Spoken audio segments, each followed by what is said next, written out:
an Oromoo jechuun kee aarsa ilmaan bofaa leenca addunyaa raaste jecha Arancheen nyaachuu malee akkaataa baafalmatee jawarmohammed guraa malatoo akkaataa baafalmatee jawarmohammed xiinxala isaa kallattii gara marsaalee hawaasummaatiin cimee itti fufee jira. Kuni kanumaan osoo jiru guyyaa kaleessaas akkuma yaadannu barreeffama jawarmohammed keessaa pirezidaantii naannoo Oromiyaa obbo Shimallis Abdisaa irra dhaabbachuudhaan ergaalee jajjabduu kallattiidhaan dabarsee jira. Yoya Ashamar Kafune kabajamtoota jaalatamtoota hordoftoota madda miidiyaa kan sagantaa kana dhageeffachaa jirtan hundi keessanuu galatoomaa isiniin jechuudhaan guyyaa irraa sagantaa qophii addaa qabannee isiniif dhiyaannee jirra. Qophii kanas kan qopheessu an Falmataa Roorooti. Warroonni kallattiilee adda addaatiin sagantaa keenya irratti yaadota adda addaa nuuf kennaa jirtanii fi kaleessallee nu kennaa turtan galatoomaa. Koomantiilee namoota hedduu arginee jirra. Keessaa Oromiyaan ammatti maal barbaaddi kan jedhu yaaddonni hedduun koomantiileen hedduun dura qabanii jiranii. Namoonni hedduun yaadota keessaayyuu Oromiyaan ammatti maal barbaadde jirra dhaabbachuudhaan ergaalee jajjaba barreeffamoota gurguddaa nu barreessanii jiranii. Namoonni ergaa gara koomantiitiin keessaayyuu dhimma waloo fi walooma biyya keenya Oromiyaa irratti xiyyeeffachuun barreessan galatoomaa isiniin jecha. Jawaarmohammed guyyaa irraa barreeffamni ni barreessi maali? Maalirra dhaabbatee barreessi kan jedhu immoo kan waliin ilaallu ta'a turtii gaarii isiniin jenna. Gara madda miidiyaatiin kan hordofaa jirtan qophii addaati. Warroonni viidiyoo kana argitan laayik gochuudhaan koomentii gochuudhaan nu jabeessaa isiniin jechuun barbaanna. Oromoo fi Oromiyaadhaaf aarsalee kaleessa Oromoon kanfalaa turee fi kafalchiisaa ture hedduu yaadachuu dandeenya. Akkasumas wareegama gurguddaa biyyaa fi biyyooma keenyaaf Oromoon kafalaa tures yaadachuu dandeenya. Akkasumas immoo odeeffannoolee adda addaa kallattii adda addaatiin koomentiilee akkamitti ture barreeffama akkamitti ture kan jedhu waa'ee oolmaadhaa Jawaarmohammed irrattiin kallattiidhaan isin biraan geennaa turtii gaarii isiniin jedha.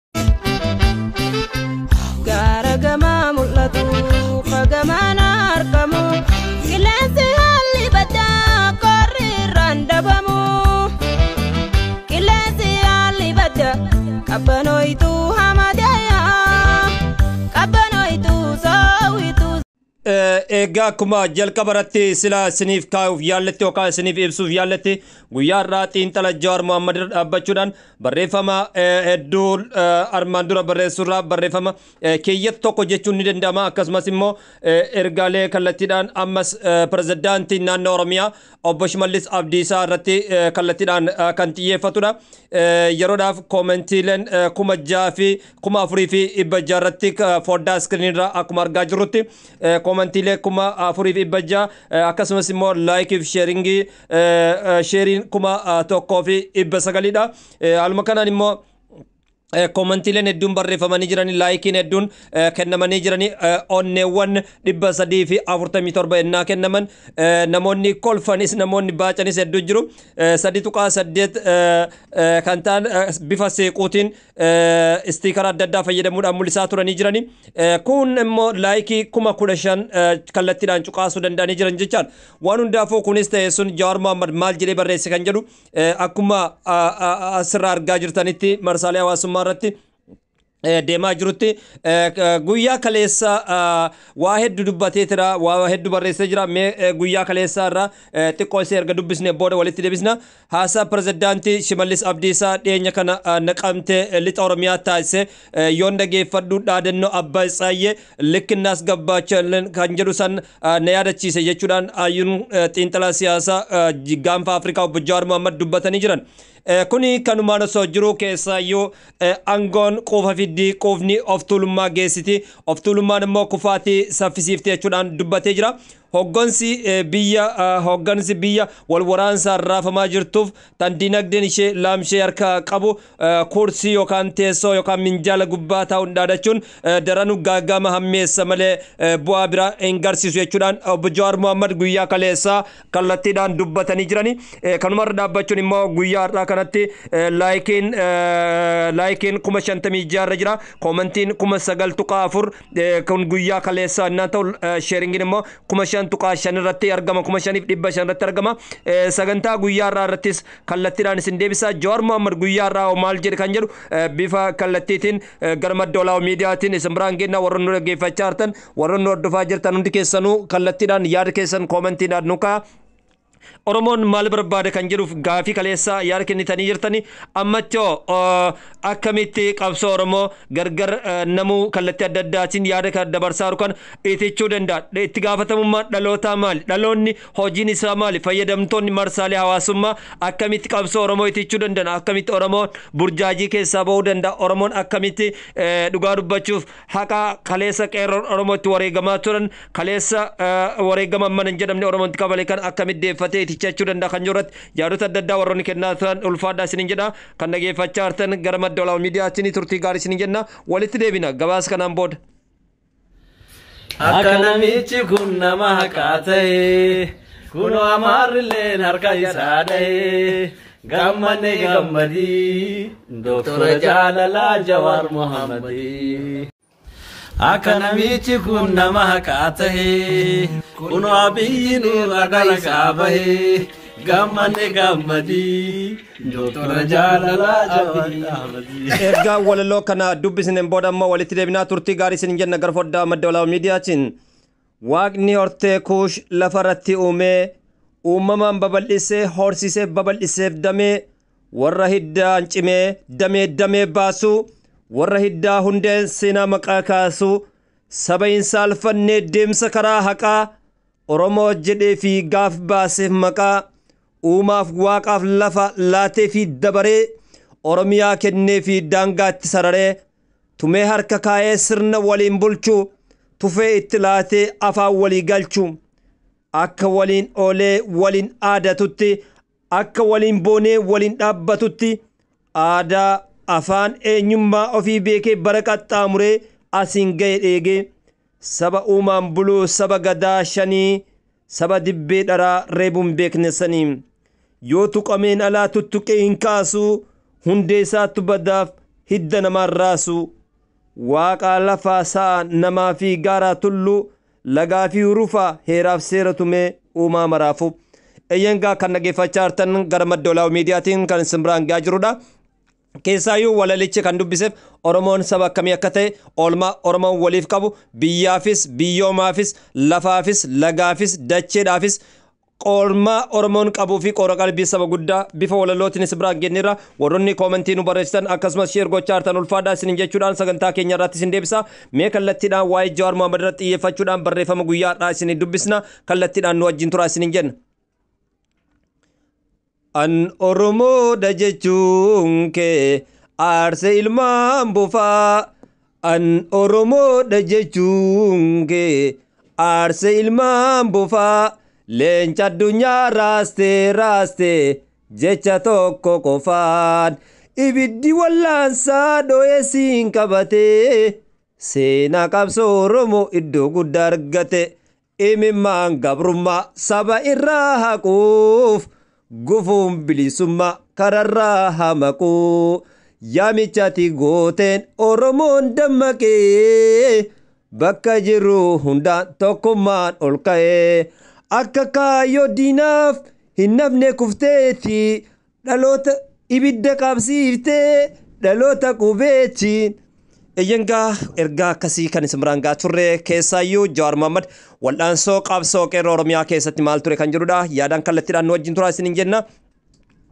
Hayyuun xiinxalaa siyaasaa obbo Jawaar Mohammed dhimma abbaa isaatiif kan qabsaa'u ture umrii ijoollummaa isaa kaasee mana barnootaa sadarkaa tokkoffaa kaasuudhaan hanga sadarkaa lammaffaatti sabboonummaa kallattiidhaan umrii ijoollummaa isaatiin kan dhandhamatedha. Yengaa Jawaar Mohammed akkuma nama eenyuutu biyya abbaa isaarraa barnoota iskoolarshippiidhaaf biyya gudditti addunyaa kana gara Ameerikaatti deeme.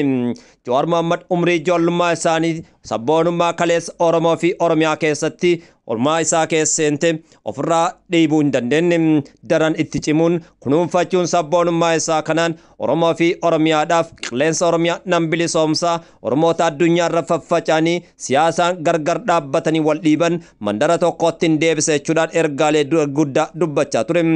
Oromoo mataa walitti fiduu yoo dadhabne miila walitti hina jechuudhaan ergaa kana waltajjiilee gurguddaa kallattiilee adda addaa irratti dargaggeessa ergaa guddaa dabarfachaa ture. namoonni hedduunis kanumarra dhaabbachuun gurbaa diimaa jechuudhaanis maqaa masoo yaamu eyyen gurbichi diimaadha warra weestanii fakkaatus ergaan isaa gurguddoon keessaayyuu olmaa afrikaanotaa qofa osoo hin taane saba guddaa gaanfa afrikaa sabab sablammii biyyattiif illee Oromon icons kan jedhan hedduudha eyyen jawaartuu daayimandiidha eyyen jawaartuu koopparidha almuneemii hanga silvarii kan jedhanis hedduudha komantiilee armaan dura bara qabsoo warraaqsa fincila diddaa gabrummaa fi fincila xumura gabrummaa keessatti diinonni illee kan sodaachaa turanii fi yaada isaa eegaa kan turan Jawaar Mohammed eyyen gaa mooraa qabsoo Oromoo Iitichuu keessatti hayyoota siyaasaa gargar dhaabbachuudhaan qeeqa gurguddaa walirra kaawaa turan walgahii biyya Ameerikaa kutaa Atlaantaa geggeeffame irratti hayyonni Oromoo gaafsa walitti dhufan seenaa bayu gurbichi diimaan qabsoo Oromoo keessatti maal fakkaate bu'aa bayii akkamii keessummeesse Oromiyaan miidiyaa neetwork akkamii bu'uuresse bu'aa bayiin Oromiyaa miidiyaa neetwork keessaayyuu yeroo 27 qilleensa Oromiyaa irraa buufamuun sababii maaliitii fi qilleensa irraa buufamuun maaliif barbaachise kan jedhus immoo sagantaalee biroo keessatti bal'inaan kan ilaalu ta'a. Iccitiin guddaan Oromiyaa miidiyaa neetwork iccitiin guddaan Oromiyaa miidiyaa neetwork rakkoo gidirsa uummata Oromoo irratti qilleensa Oromiyaa irra dhaqqabaa ture kallattiidhaan qolachuu isaati.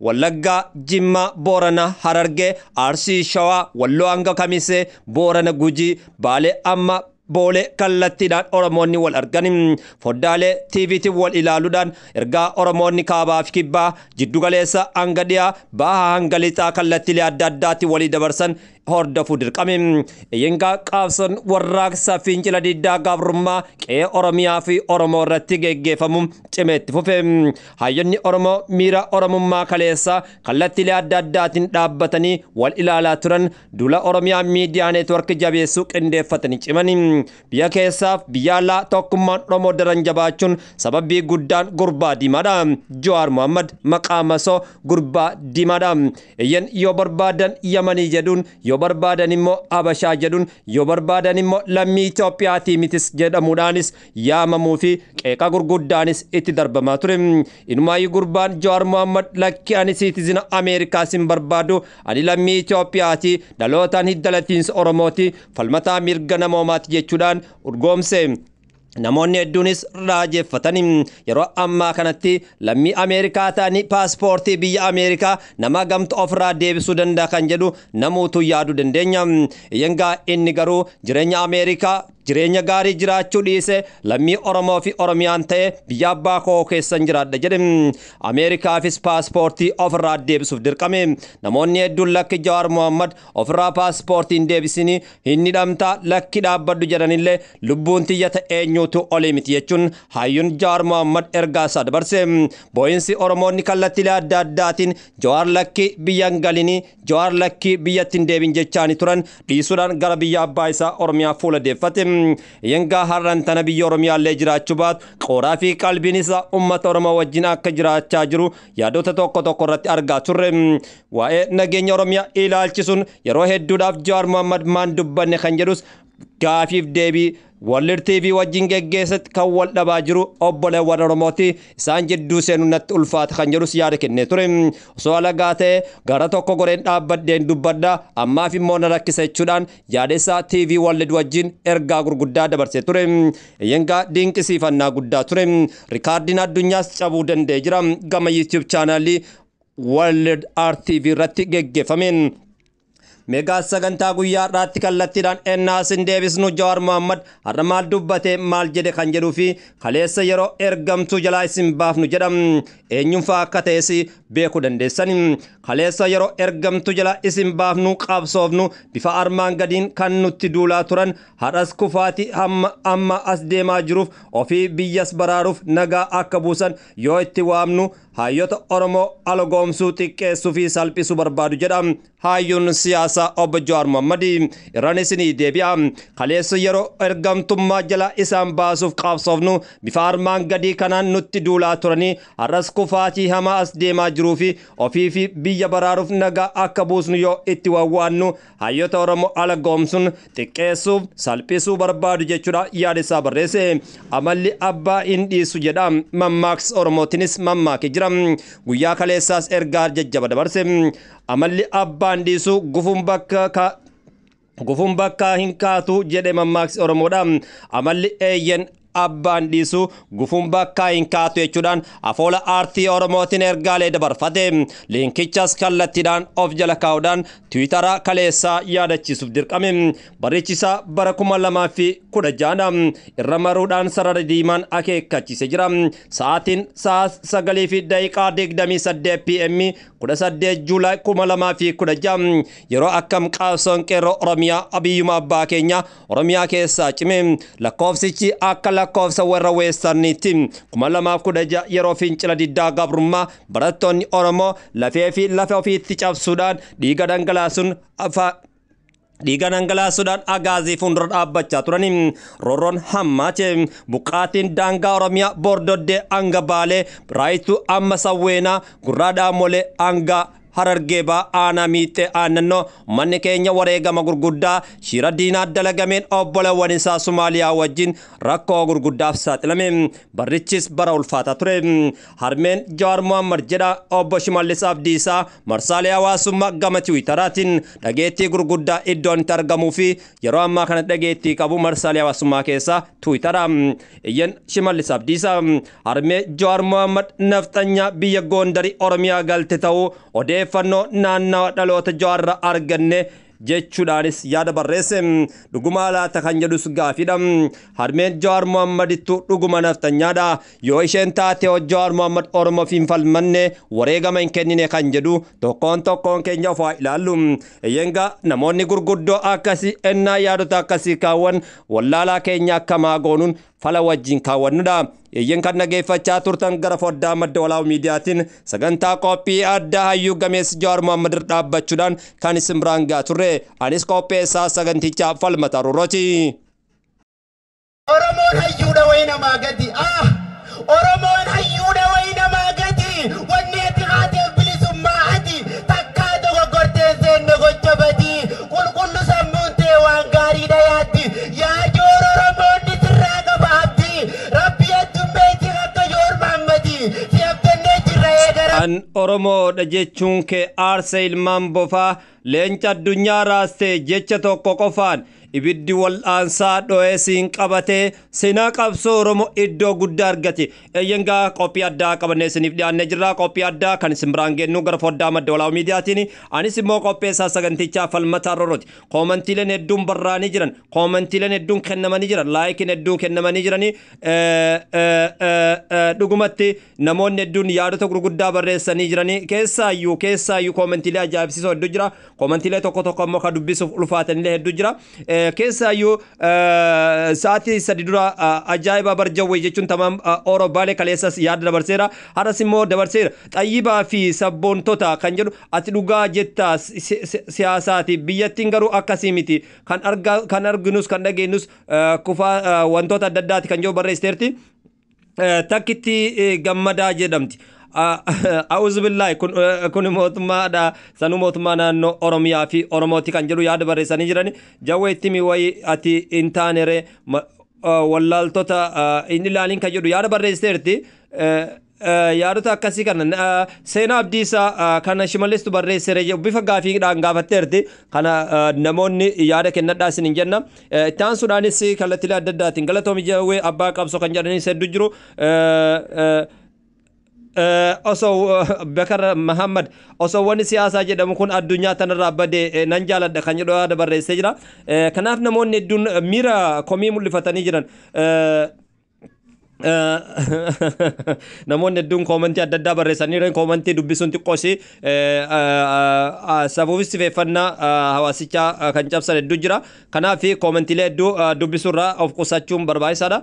Keessaayyuu yeroo koomantii barreessan qeeqni akkaataa qaba. Uummanni keenya ammas jarri sooshaal miidiyaa irratti kallattii adda addaatiin isaan wal qeequu danda'anii hawaasni keenya immoo yaada barreeffatu, koomantii barreeffatu, koomantii tasgabbaa osoo barreeffatanii gaariidha kan jedhu yaadan qaba. Sagantaa wajjin kan isin wajjin turaa jiru an falmataa roorrooti. Koomantiilee qofaa miti waa hedduu qabannee dhufnee jirra. Yaada kennaa kallattiidhaan hordofaa isiniin jedha. Turtii gaarii.